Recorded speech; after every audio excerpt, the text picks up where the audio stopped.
柬埔寨泰铢集团涉嫌跨国诈欺洗钱，美国检察官提起公诉。伊伫台湾有9间相关的公司，台北地检署长发动了大规模的搜索，前往集团底下几啊间好业处，包括台北101的招待所，查扣了超过45亿。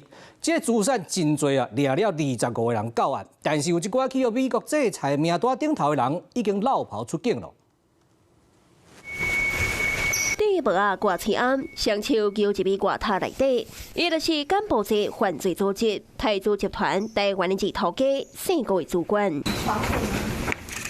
今早证实的是大安区好体据点姓王的负责人。外表单纯的女子是泰铢集团中国主管在台的秘书，昨暝检调大动作发动搜索。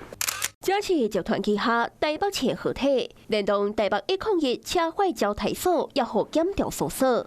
泰铢集团伫台湾拢总共查扣超过45亿的资产。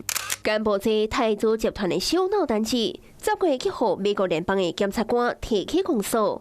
美国财政部更加提出了制裁的名单，台湾有9间公司加3个台湾人红列入。台湾的负责人姓王的主嫌负责买不动产。 二头家4个主管负责经营外交事业，吸收工程师加资深人员等等。另外，台湾的负责人搁找中人，负责将单次的好车挂名予4楼车上兄弟仔，将泰铢集团的执行班转到尼尔公司的名下。泰铢集团跨国犯罪，连台湾也互经做是洗钱据点。台湾二头家互检方申请羁押。 美国制裁名单内有1个人已经出境，不过台湾也有真济位警官检调将会继续追查。Hello， 我是林仙怡，想要抢先掌握最及时的新闻资讯吗？赶快订阅、按赞、开启小铃铛，锁定华视新闻 YouTube 频道。